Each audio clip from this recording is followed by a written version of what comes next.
तो आप सभी को नमस्ते प्रणाम। मैं आपका अपना ठाकुर प्रखर सिंह और रात के 10 बज चुके हैं और कहानी का जो सिलसिला है बदस्तूर जारी है। कल रक्षाबंधन है, कुछ लोग कल मान रहे, कुछ लोग परसों, लेकिन ज़्यादातर लोगों का प्रयास यही है कि कल ही मान लें ताकि परसों उनको आराम मिल जाए।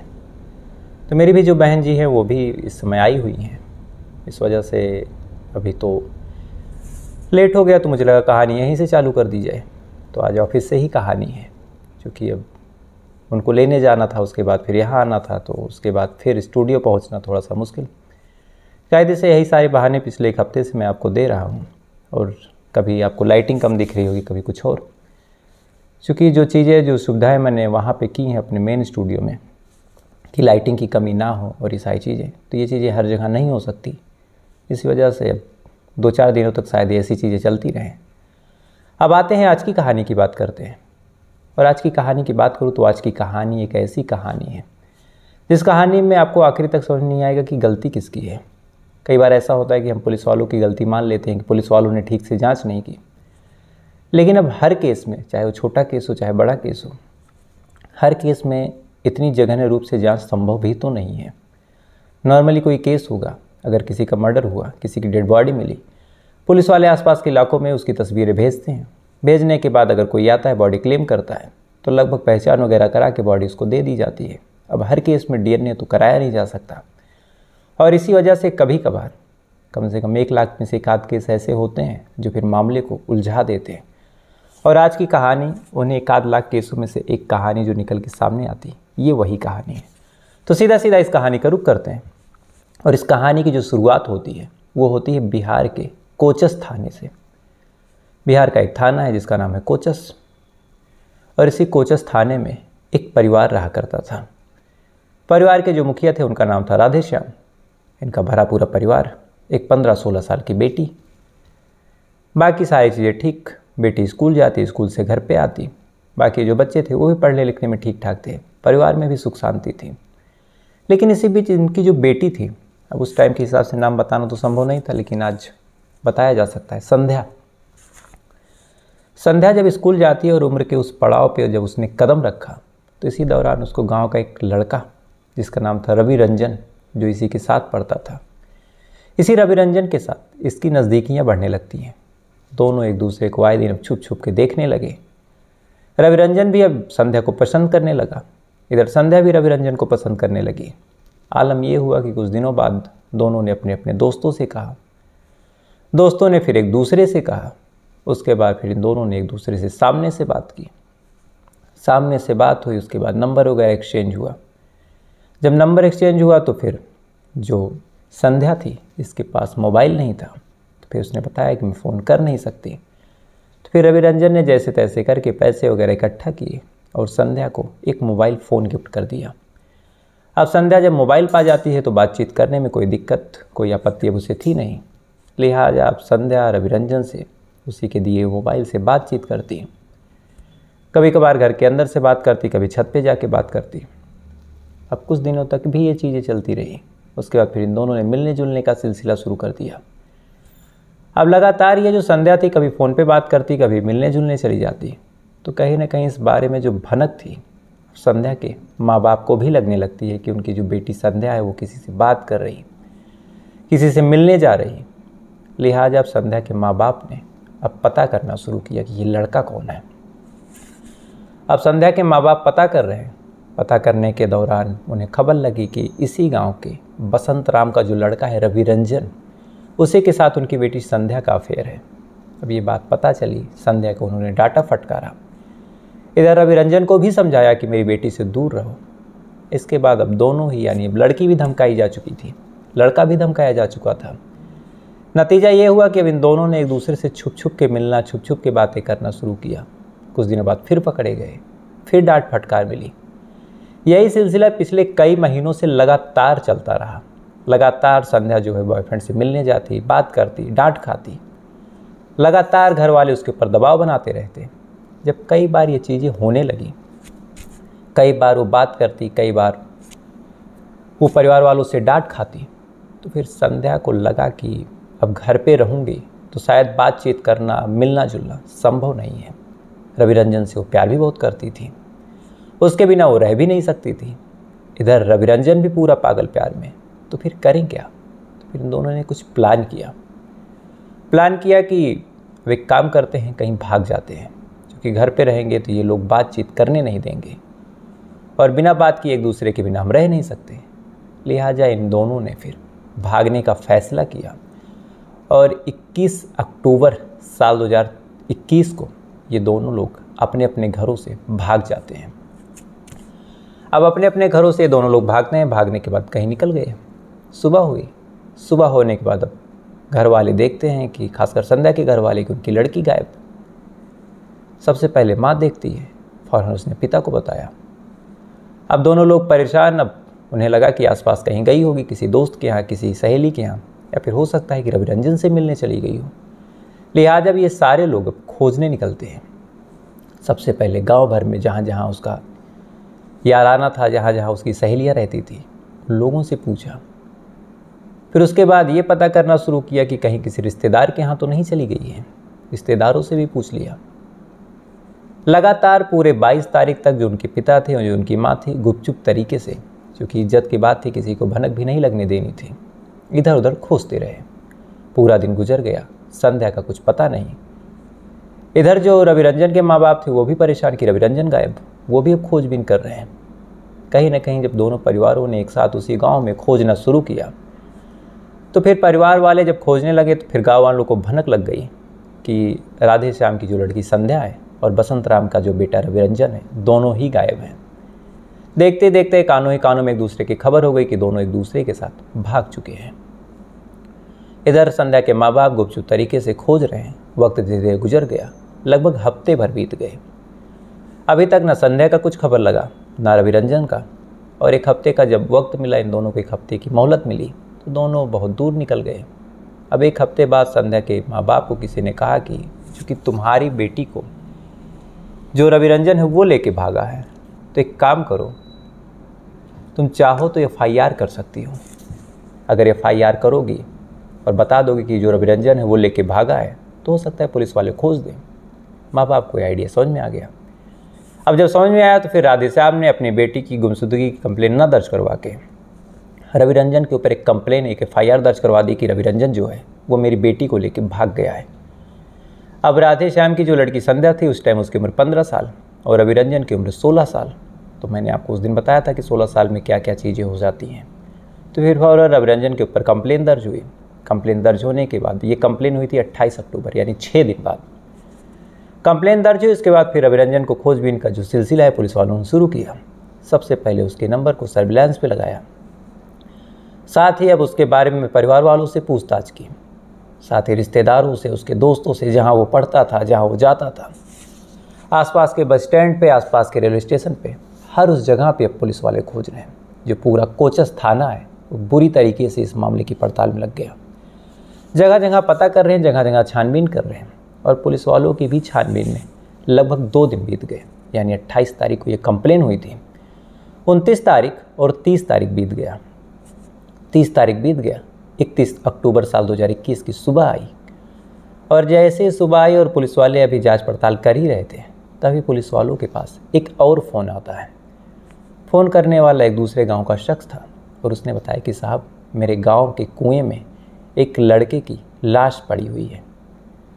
पुलिस वाले जैसे ये बात सुनते हैं, सुनने के बाद फ़ौरन भागे भागे पहुँचे। पहुँचने के बाद उस लाश को निकालते हैं। निकालने के बाद देखते हैं कि उस डेड बॉडी को, यानी उस शख्स को जिसकी भी ये लाश थी, उसको बुरी तरीके से किसी ने मारा था। उसको बुरी तरीके से टॉर्चर किया था, कुचला गया था। यानी चेहरे से अब उस लाश की पहचान संभव नहीं थी। लाश बुरी तरह सड़ भी चुकी थी, बदबू बुरी तरह आ रही थी। लिहाजा पुलिस वालों ने अब उस लाश को कब्जे में लेके पोस्टमार्टम के लिए भेजा। साथ ही आसपास के इलाकों में इत्तला कर दी कि एक ऐसा 16-17 साल के लड़के का एक कायदे से कहे तो कंकाल ही मिला है और कपड़े वगैरह हैं। अगर किसी के घर का कोई गायब हो तो आइए पहचान करें। अगर पहचान हो जाए तो बॉडी ले जाए, अंतिम संस्कार करें। अब ये चीज़ें जब पुलिस वाले इत्तला करते हैं तो यही खबर फैलते फैलते संजोग से जो रवि रंजन के पिता थे बसंत राम, उन तक आती है। अब उनका भी लड़का गायब।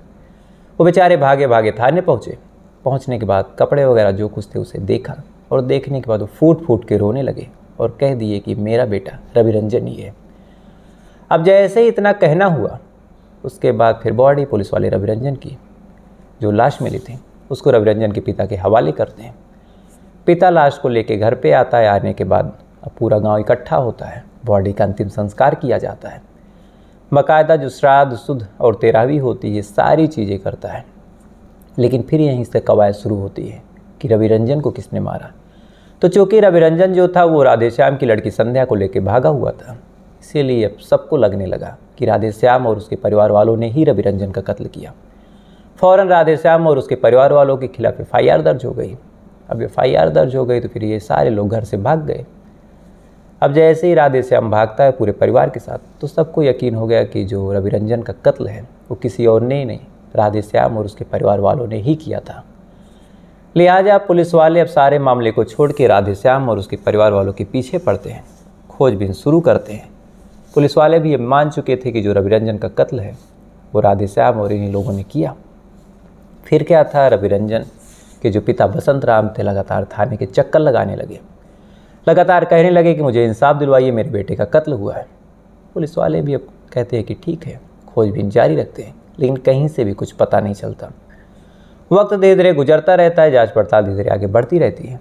लेकिन इधर जो राधेश्याम भागे थे अपने पूरे परिवार के साथ, इनका शुरू से ही स्टैंड यही था कि मैंने कोई क्राइम नहीं किया, मैंने कोई जुर्म नहीं किया, मैंने किसी का कत्ल नहीं किया, मुझे झूठा फंसाया जा रहा है।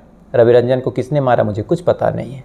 और चूंकि रवि रंजन मेरी बेटी को लेकर भागा था, इसलिए महज शक के आधार पर मुझे फंसाया जा रहा। पुलिस वालों से भी जब ये बात वो कहते हैं, अपनी संदेश अपने मैसेज को पहुंचाते हैं, तो पुलिस वालों का भी जो रवैया था वो सख्त ही था कि नहीं, तुमने ही कत्ल किया।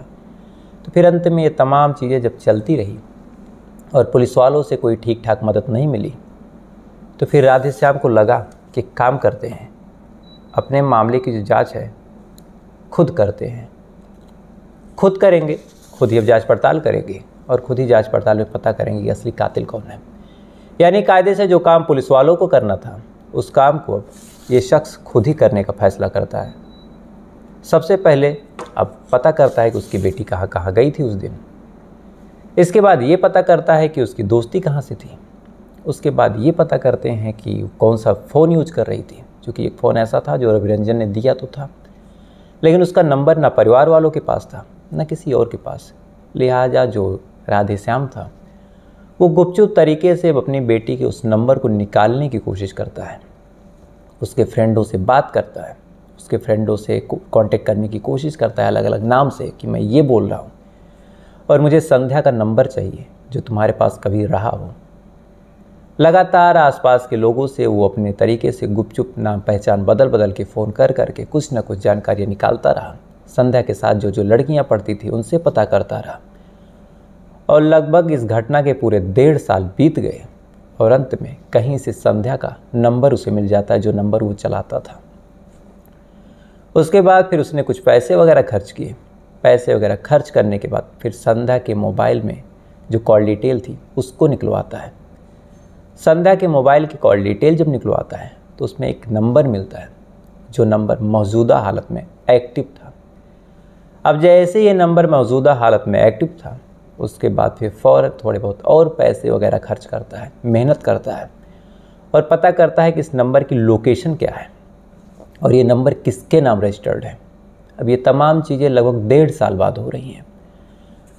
अब राधेश्याम जब ये पता करता है कि ये नंबर किसके नाम एक्टिव है और साथ ही इस नंबर का मालिक कौन है, तो फिर अंत में पता चलता है कि इस नंबर का जो मालिक है वो रवि रंजन है और ये नंबर अभी पुणे में एक्टिव है।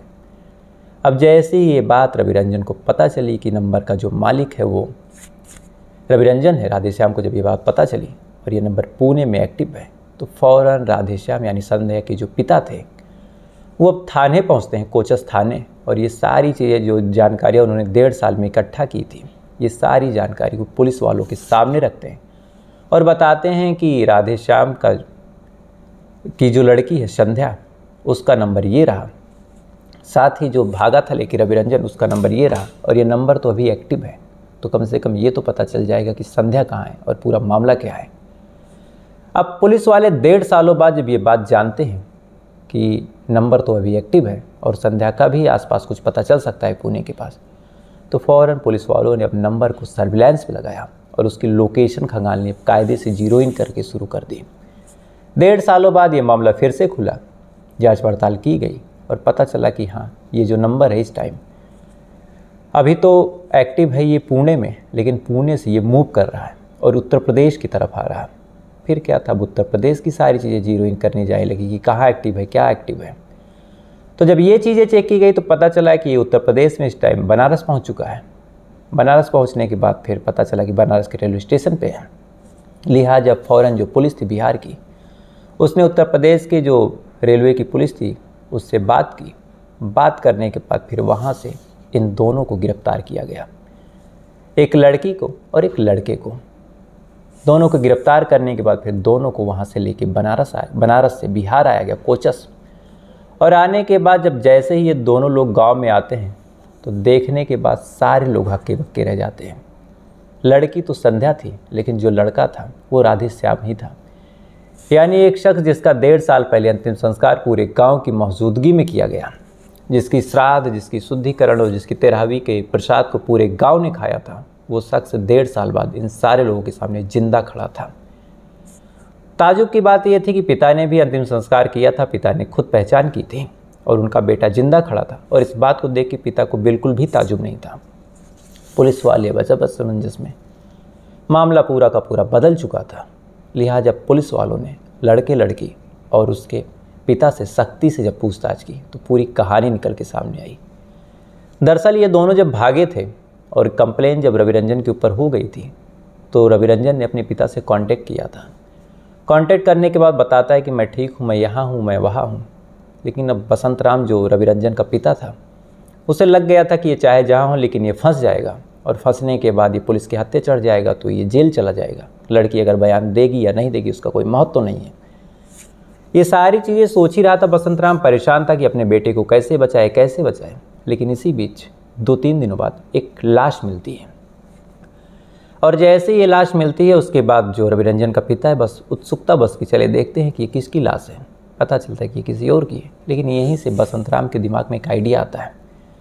दरअसल वो 2-3 दिनों बाद जाता है लाश को देखने, तो उसके दिमाग में आता है कि अगर ये किसी की होती या फिर कोई गायब होता आसपास का ही तो अब तक उसके घर वाले क्लेम कर देते।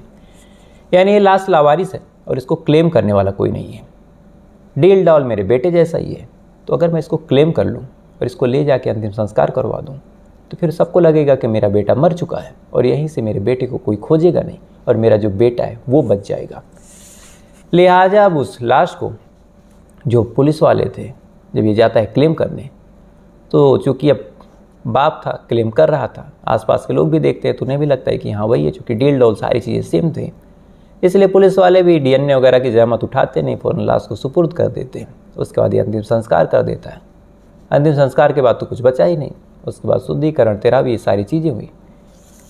उसके बाद फिर ये खुद कंप्लेन कर देता है रवि रंजन के कत्ल के इल्ज़ाम में राधे श्याम के ऊपर, यानी संध्या के पिता के ऊपर। यानी पूरी पहेली इन्हीं दोनों परिवारों के बीच उलझ के रह गई। लेकिन असली कहानी जो थी कि ये लाश किसकी थी और इसको मारने वाला, इसका कातिल कौन था, पुलिस वालों ने 1.5 साल में ना कुछ पता लगाया, ना ही कोई मोटिव खोजा, ना ही कोई थ्योरी निकल के सामने आई। कम से कम पुलिस वालों को अगर ये लगा कि लाश रवि रंजन की है तो कम से कम कुछ चीज़ें और क्लियर करते कि लाश को मारने वाला कौन है, कातिल कौन है, क्राइम ऑफ सीन कहाँ है, क्राइम ऑफ सीन पे प्रेजेंस किसकी है। ना कोई सबूत, ना कोई गवाह। जो रवि रंजन के पिता थे बसंत राम, उन्होंने राधे श्याम के ऊपर कंप्लेन कर दी तो पुलिस वालों को भी लगा कि बस अब इन्हीं से पूछताछ कर लेंगे। मोटिव उन्हें क्लियर दिख रहा था कि उनकी लड़कियों को लेके भागा तो यही कत्ल किए होंगे। लिहाजा पुलिस वालों ने अपनी तरफ से भी कुछ जहमत शायद उठाई नहीं तो अगर जहमत उठाते तो जो काम, जो चीज़ें राधे श्याम ने खुद अपने डिफेंस में की, कायदे से अगर वो काम पुलिस वाले करते तो शायद मामला दूसरा होता। लेकिन कभी कभार पुलिस वाले मान लेते हैं जो चीज़ें दिखती हैं, जो हमको आपको लगती हैं, वही सारी थ्योरी पुलिस वाले भी मांग लेते हैं। और उसका खामियाजा ये हुआ कि जिस लड़के की वो लाश रही होगी, ना तो उसको उसके घर वालों से मुखाग्नि मिली, जो हिंदू के हिसाब से, सनातन धर्म के हिसाब से जो कल्चर है कि पिता या फिर सगा संबंधी जिससे रक्त का संबंध हो वही मुखाग्नि देता है, ना वो चीज़ें मिली, ना उसके नाम से कोई श्राद्ध हुआ, क्योंकि जो श्राद्ध, जो 13वीं, जो दान पुण्य हुआ वो रवि रंजन के नाम पे हुआ। तो कायदे से अगर सब चीज़ें माने तो ना तो उसकी आत्मा को शांति मिली, ना ही उसके कातिल कभी पुलिस वालों के हत्थे चढ़े, ना उनके माँ बाप को आज तक उसकी लाश मिली। ना ही माँ बाप को अभी तक शांति मिलेगी होगी जब बेचारे तो अपने बेटे की लाश खोज रहे होंगे। और ये सारी चीज़ें थोड़ी सी गलतफहमी और थोड़ी सी लापरवाही में हो गई। तो अजीब अजीब चीज़ें होती हैं, अजीब अजीब वाक़या होता है। ये पूरी घटना, जो पूरी कहानी अभी निकल के सामने आई, ये जनवरी साल 2023 में आई थी और ये पूरी घटना की शुरुआत होती है अक्टूबर साल 2021। यानी 1.5 साल का लंबा फासला और कंक्लूजन कुछ भी नहीं। तो फिलहाल ये थी पूरी कहानी। और अब लड़का भी बालिग हो चुका है, लड़की भी बालिग हो चुकी है, तो शायद अगर दोनों चाहें तो अपनी मर्जी से अब शादी भी कर लेंगे। किसी के हाथ कुछ आएगा नहीं। और नाइंसाफ़ी अगर किसी के साथ हुई तो वो हुई उस मरने वाले लड़के और उसके माँ बाप के साथ। तो फिलहाल ये थी पूरी कहानी। अब आपसे कल फिर मुलाकात हुई किसी दूसरी कहानी के साथ। तब तक आप सभी भाइयों को, जो भी इस चैनल की रक्षा का और मेरी रक्षा का जिम्मा उठाए, उन सभी लोगों को मेरी तरफ से रक्षाबंधन की हार्दिक शुभकामनाएं। कल भी बताऊंगा, बोलूँगा, आज भी बोल दे रहा। अब आपसे कल फिर मुलाकात हुई किसी दूसरी कहानी के साथ। तब तक अच्छे रहिएगा, खुश रहिएगा, अपना ख्याल रखिएगा, अपने देश का ख्याल रखिएगा। जय हिंद, वंदे मातरम।